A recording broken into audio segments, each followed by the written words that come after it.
Hey guys, welcome back to Andy's Dinosaur Reviews, and today we have something absolutely incredible to take a look at. We have a brand new Beasts of the Mesozoic figure, but not only that, we actually have our very first Cyberzoic figure, as we've got the Triceratops. This is a repainted version of the original Triceratops that was released in the Ceratopsian series, and we now have this awesome Masters of the Universe style version, obviously kind of influenced by the Triceratops from the Masters of the Universe, as well as the packaging is like strikingly similar, which again is an ode to the Masters of the Universe toy line and that Triceratops.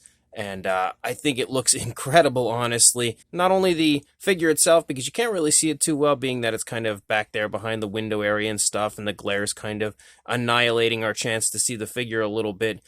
With my lights shining off of it, but also the packaging again is just absolutely incredible. You can see a really cool image up here on the top, very different looking artwork and box style compared to your normal Beasts of the Mesozoic. And if you come all the way up here to the top, you can now see again some information on the figure. It does say that we have 20 points of articulation as well as interchangeable horns, and I really love that area of the box up there. And then you again have the Beasts of the Mesozoic, Cyberzoic, and Triceratops right there. So if we actually turn the box around, first of all, actually if we get to the side here, you can again see a beautiful image of the Triceratops and Steelhorned Dinosaur.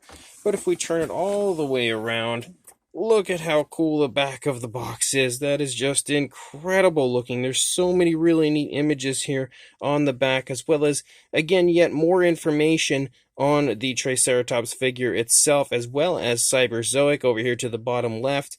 It really is just a phenomenal box and such a really cool ode again to the Masters of the Universe Triceratops. And if we actually turn it over here to the side, you can again see that we have pretty much the same type of look that we had seen on the initial side over here. So I am beyond excited to pop this out of the box and get a look at this brand new version of their massive Triceratops. So let's do that right now. So straight away we've got, as per usual, the tail assembly instructions, and I cannot stress enough how important this is, because the tails can sometimes be really hard to get on when it comes to the Beasts of the Mesozoic figures. When you take them straight out of the box, if you don't do this, you are going to have a very hard time getting the tail on. So also, again, it's good for stiff joints. You can see do not force the stiff joints, so you want to apply some heat on those as well to kind of increase mobility. Definitely something to pay attention to.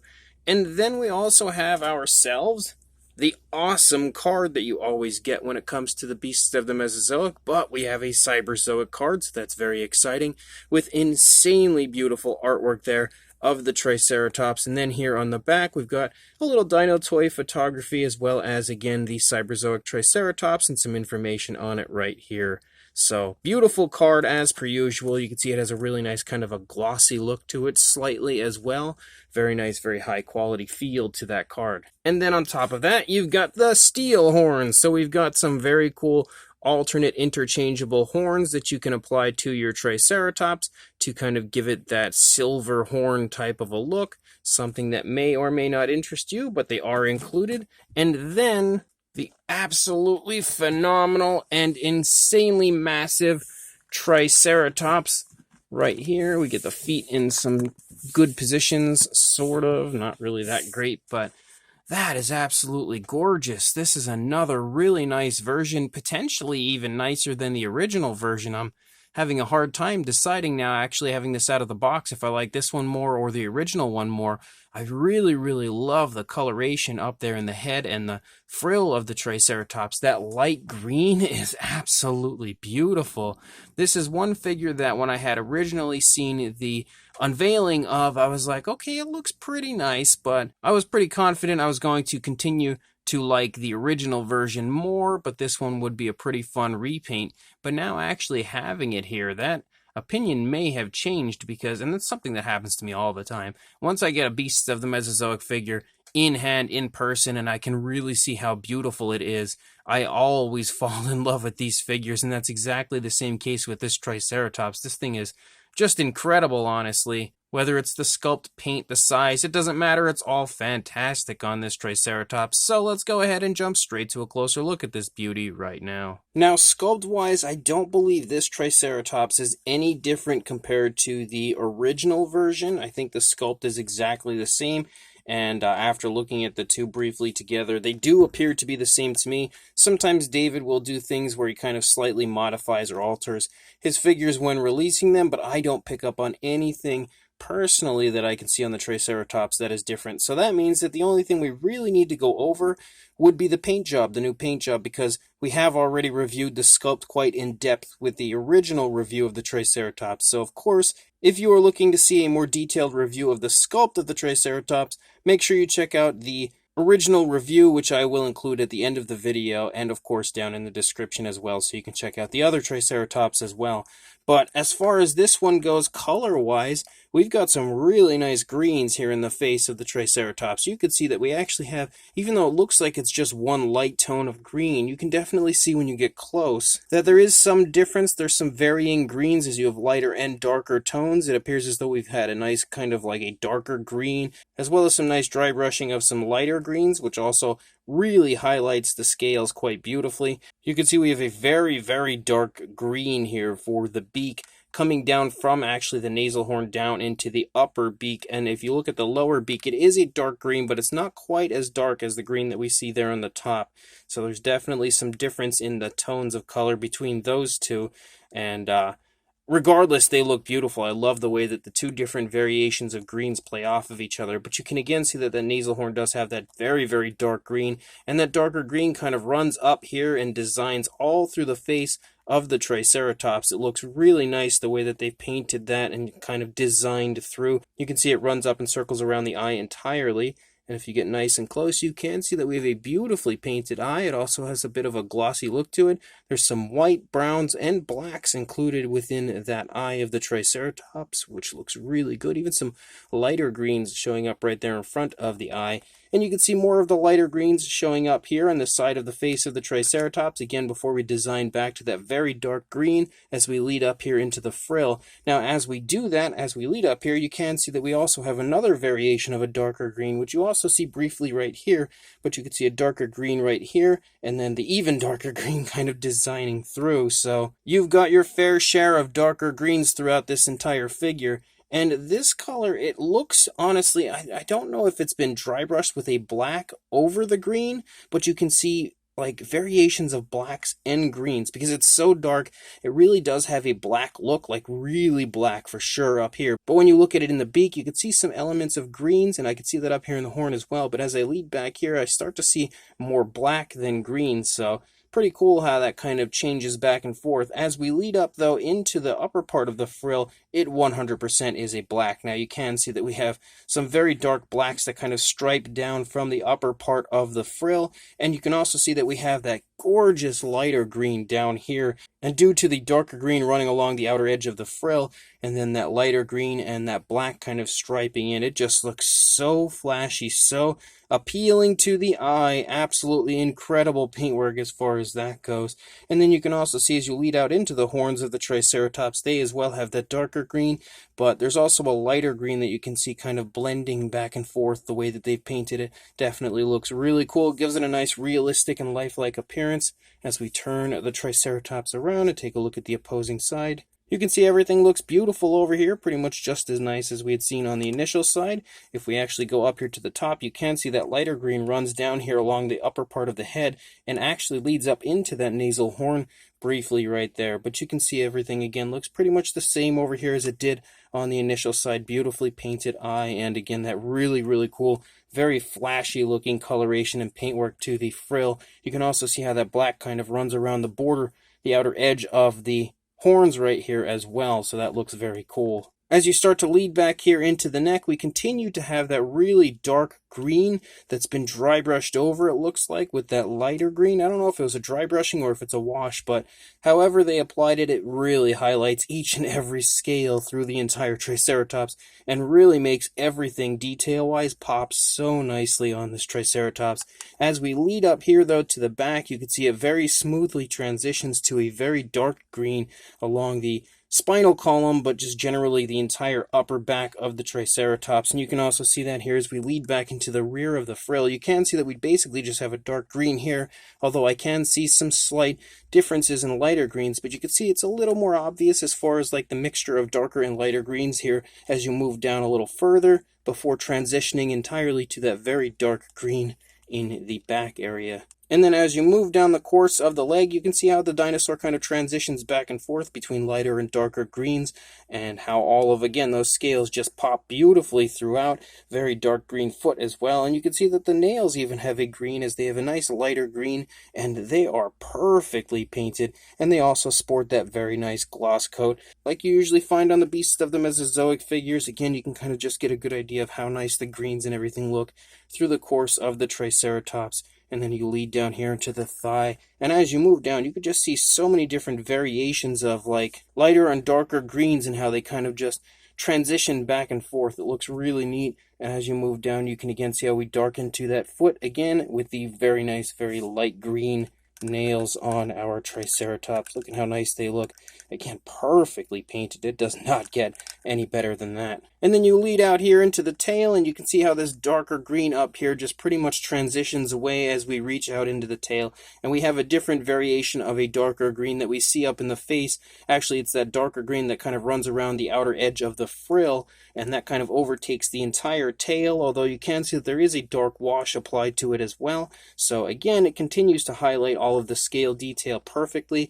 You can get a good idea as far as what the underside of the Triceratops looks like. Pretty much follows the same trend as we see through the entire figure, with mixtures of lighter and darker greens as far as like dry brushing and washes and stuff.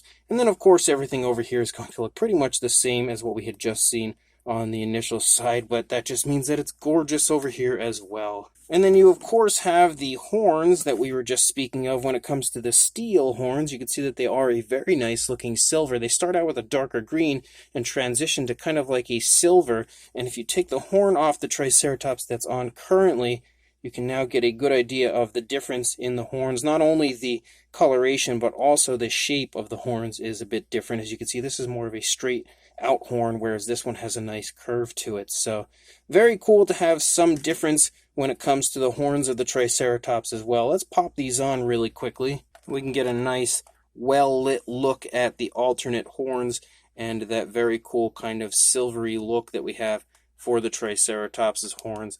Definitely looks cool. I think I like it a little bit better with these horns on it. They just look really neat and just highlight the face just, I think, that little bit more. Definitely a really neat look that they've gone with when it comes to these horns on the Triceratops. But as a whole, the entire Triceratops is just as drop-dead gorgeous as it gets when it comes to a Beasts of the Mesozoic Ceratopsian series and now Cyberzoic figure. Also, one thing that I forgot actually to show you guys when we were up there taking a closer look at it is that the inside of the mouth sports a really nice pinkish tone in there. You also have the tongue, and you can see that the teeth are painted. Might be a little hard to pick up on now that I don't have the light shine so nicely on it, but everything inside the mouth is very nicely painted and also has a nice gloss coat to it. But you can also, which was the kind of the reason that I brought that up, I wanted to show you the articulation in the jaw.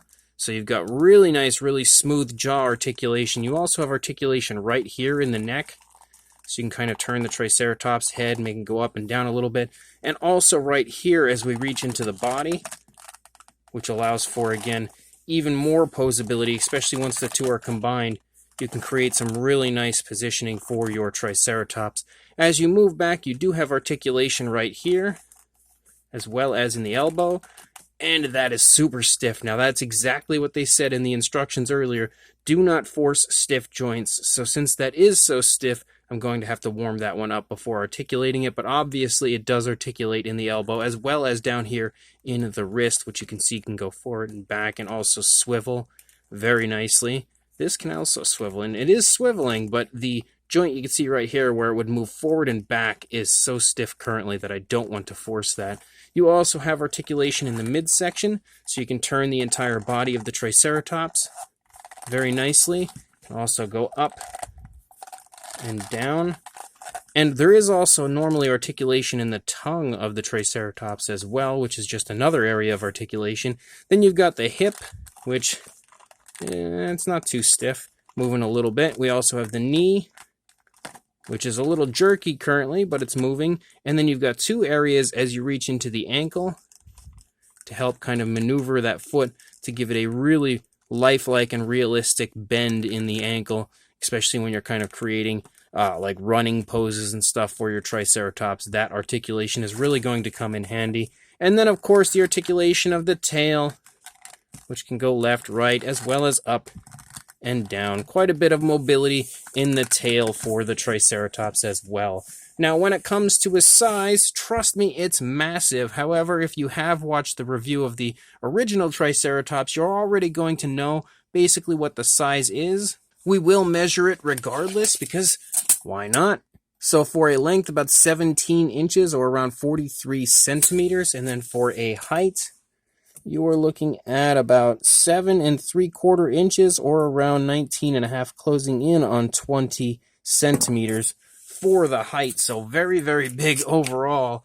I'm not going to do too many comparisons, but we will, of course, do our usual comparison with Mr. Papo T-Rex. So you can definitely see now that this Triceratops is massive, and that's putting it mildly, because this is a very, very big Triceratops figure, and Mr. Papo-Rex there is no slouch himself when it comes to the size department. So for the Triceratops to be so much bigger than Mr. Papo-Rex, that really does show you again that this Triceratops has some major size to it. But for the one comparison, I think that's probably the most important. We've got ourselves the original release of the Triceratops next to the newest version, the Cyberzoic version of the Triceratops. And you can see both are beautiful, absolutely gorgeous Triceratops releases. You can see, however, that I have the alternate horns on the Cyberzoic version compared to the horns that I kept on the Beasts of the Mesozoic version. But again, you can see how cool they look together, but you can also see how the sculpts are pretty much exactly the same. The size is exactly the same. All of that, I would say, is definitely the same outside of, again, the horns currently, but we do have those same style horns that you see on the original version right here that were originally on the Triceratops before I replaced them with the Steelhorn look. But absolutely incredible figures both. So really, if you have the Triceratops, the original one from the Beasts of the Mesozoic already, then I would still recommend grabbing this newest greenish one, because it is just as incredible, I think, as the original version was. But if you haven't purchased one yet, then I guess you've got some pretty good options here, because either way you go, you're going to get an incredible Triceratops. But one thing to take note of, this version, the original version, is not limited. This is just a widespread release. But this version, the Cyberzoic version, is actually a limited edition. It is a limited edition of 1,000, and it has been up for sale for a little while now. So if that's something that you want to get a hold of, my suggestion, don't sleep on it. Get your order in right away, because if you don't, it's going to be a similar situation to the Beast of the Mesozoic Ceratopsian series Kickstarter exclusive Monoclonius, that Dino Riders version that they had released, because that one sold out pretty quickly, and then everybody is like going nuts. They want it still. It's unfortunately now discontinued, has been for a little while, so you have to pay crazy, stupid prices on eBay, whereas you can currently get this Triceratops now for retail. So again, before that sells out, if that's something you want, I would recommend grabbing it right away. So this brand new Cyberzoic Triceratops from the Beasts of the Mesozoic line is fantastic. Definitely another incredible Ceratopsian release, and I'm really happy to have this one in my collection now with the original Triceratops. The sculpt, of course, is no different than the original one. They haven't updated or upgraded or anything to the sculpt. It looks exactly the same as it did, as far as I can tell anyway. To the original one, I don't notice any differences. Again, if maybe David had done something and I didn't catch on to it, I'm not too sure, but as far as what I can tell, it looks exactly the same sculpt-wise as the original Triceratops, which means it is just beautiful, because the original one was beautiful, and the sculpt is exactly as beautiful in this one as it was the first time around. And you can see that as you look through the entire Triceratops, there is some incredibly, really vibrant detail throughout, And on top of that, skin wrinkles, skin folds, just movement that is shown through the Triceratops, again, bringing a lot of life to the figure. If you look past that, though, and you move on to what's actually new with this figure this time around, since we have discussed the sculpt originally with the first review of the Triceratops, and we take a look again at the paint job, which is what's new with this one, the paint job is awesome on this one. I really love all the different varying tones of green that they've used on it, and I just absolutely adore the frill area specifically. That light green just highlights that frill so nicely and really just makes that head stand out in the most beautiful way possible. I didn't realize quite how vibrant and gorgeous the greens were on this Triceratops from the promotional images. Compared to actually seeing it in person, it looks so much better in hand than it did in the original promo images, which it looked good then, but it just looks so much better, nicer, and more beautiful in person. But they've done a great job of applying so many different varying tones of greens and blacks, as well as dark washes and dry brushing through the entire Triceratops to make sure that it has lots of color variation while still giving it that really nice greenish look. Again, the ode to the masters of the universe Triceratops. So they did a fantastic job of kind of keeping it looking like that classic Triceratops, but at the same time giving it that look with a really nice lifelike and realistic appearance. So they 100% succeeded in paying tribute to that Triceratops, but on top of that, you've got some fantastic articulation, as you always have when it comes to a Beasts of the Mesozoic figure, allowing many different poses and positions and display options for your figure. So honestly, this is another insanely awesome release, one that I really recommend picking up, and again, like I said, since it's limited edition, I really recommend picking it up right away before it sells out. So I will include a link in the description to where you can head on over to the Beasts of the Mesozoic website, where this is up for pre-order currently. It should begin shipping actually, I think, right around this week sometime. I believe David had stated that it was going to start shipping, so make sure you get your order in immediately, again, before it sells out, and you can get it right when it starts to ship. So make sure you do that. Check the description, grab this beautiful Triceratops, and like, comment, and subscribe, and I will see you in the next review. Thanks for watching.